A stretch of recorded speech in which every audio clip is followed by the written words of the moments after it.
Games come in all shapes and sizes. There are tiny games and then there are huge titans. But as with all of nature's creatures, the larger they are, the rarer they are.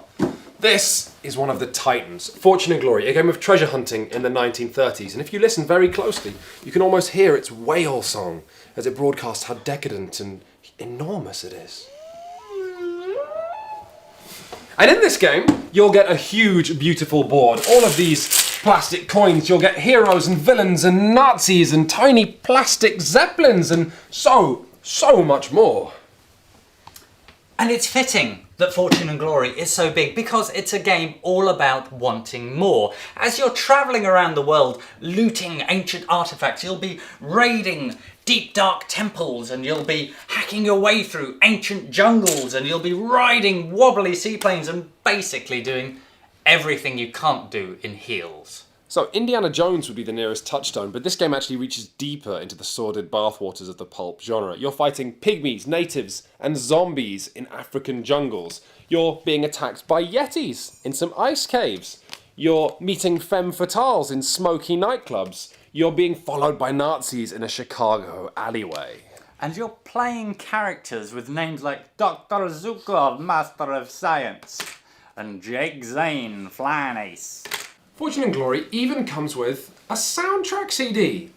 Let's give it a listen.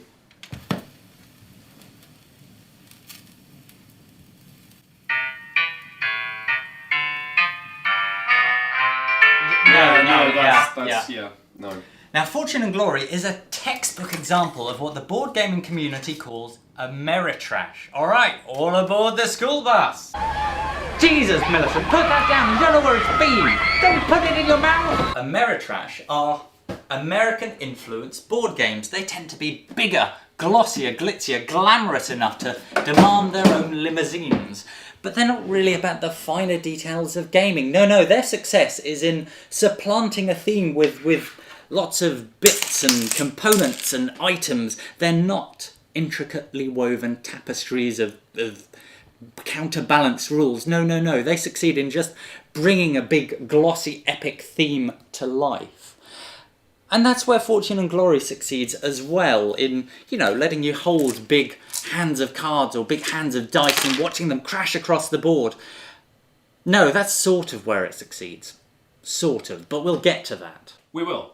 So, this globe-trotting game you're playing, how exactly does it work? Well, in a sense, it works however you want it to. You can play it with each player out for themselves, that's boring. You can play it by splitting the players into two teams, that's better. Or you can play it with all the players fighting a secret organisation together, that's best. But whatever mode you choose to play, you'll be doing the same thing.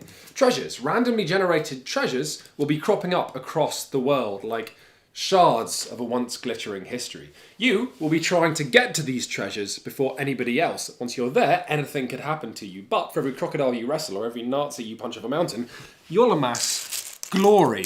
Now, glory is the game's currency, and by taking glory back to cities, you can brag of your exploits to get yourself gear and allies and other items that'll make you an even badder badass. It's also only in dragging treasures that you amass to cities to sell them that you'll get the fortune points that'll ultimately win you the game. From brags to riches. That's you. It goes like this. You are in Cairo. Your friend in Persia is about to infiltrate a Nazi base. So you're going to head over, give him a hand. 4 movement points. That's more than enough. You travel over there and on the way, you trade in some of your glory. And you pick up a rifle. That's going to come in useful. When the exciting stuff starts happening, you're drawing from the event deck, to see what happens. First of all, you find yourself embroiled in a car chase. That's an agility check. That's fine, you're good at those. You pass that, no trouble. Then you find you have to stow away on a Nazi U-boat when you infiltrate the docks. Well, you let your friend deal with that. He's good at the sneaking around. And then the cargo plane mishap. Well, so far, doing all these events, you've banked loads of glory. Do you stop there? Do you continue? Hopefully the cargo plane's not too serious. Cunning check. You failed. Flip the card to its cliffhanger side. There's no parachutes. And that's the end of both of your goes. In Fortune and Glory's best nod to the pulp genre, if you ever fail a challenge, you flip it over to its cliffhanger side, and cliffhangers might kill you. But you'll have to wait until next turn to find out. Also, Any glory you might have won from succeeding at challenges is lost. So the question that Fortune and Glory asks is, every time you pass a challenge, do you want to bank your glory, recover your wounds by camping down, or do you want to press on?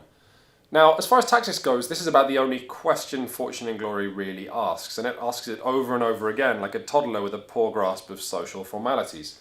But you forgive it, because like a toddler, the game is just so cute. Who's got little plastic Nazis? You. Until it's not such a cute game anymore. Because here's how your turn might also go. You're in Tokyo. You've heard there's treasure in the Russian steppes.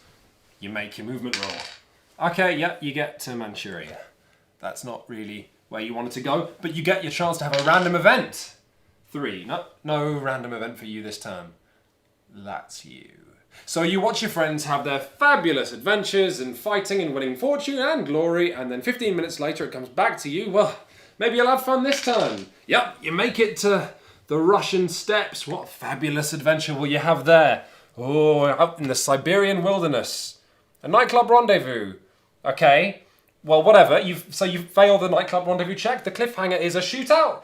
What do you have a shootout with? Well, you have to wait until next turn to find out, because it's a cliffhanger. Another 15 minutes pass. You find out you're having a shootout with Nazi attack dogs? You're not even playing a combat character. Savaged by dogs, you're knocked out, you're sent back to New York, you lose your ally, you lose your treasure, you lose that turn.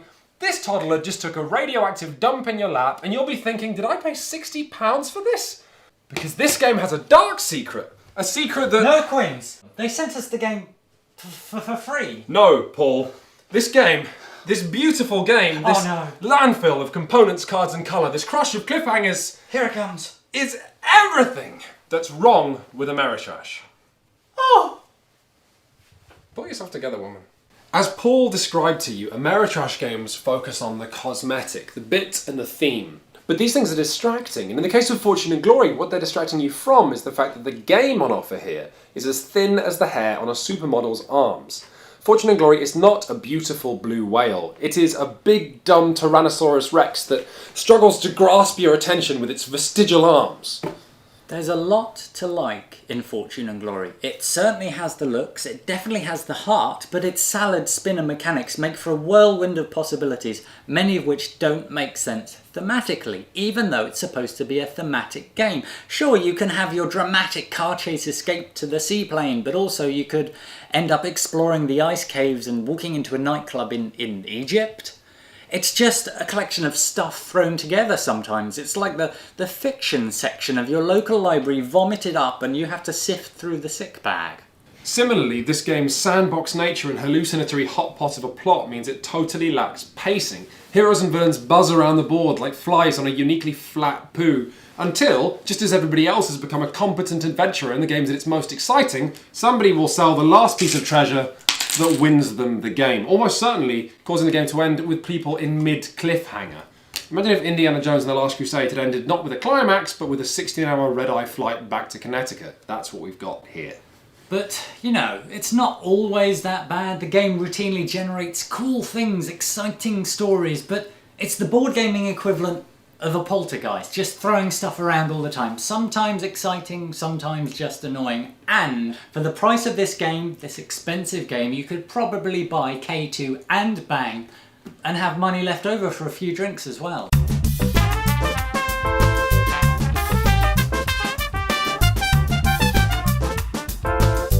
And you'd be mad not to, frankly, because both of these games succeed in the exact areas Fortune and Glory falls down. K2 scales the mountain, providing a strong theme with a strong game. You can also read all of its rules in a single trip to the toilet. To read all of Fortune and Glory's rules in the toilet, you'd have to have eaten the game first. And in terms of that uniquely American idea of fun at all costs, Bang provides something that's more fun and funnier than Fortune and Glory that you could fit on a single deck of cards that you can fit in your pocket.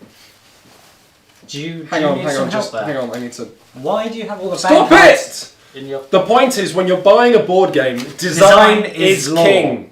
Is law. Fortune and Glory is nice, but ultimately it's a bit like Paul in a dress. It's nice to look at, but it's a bit shallow, and really when you get it home, it's not what you wanted.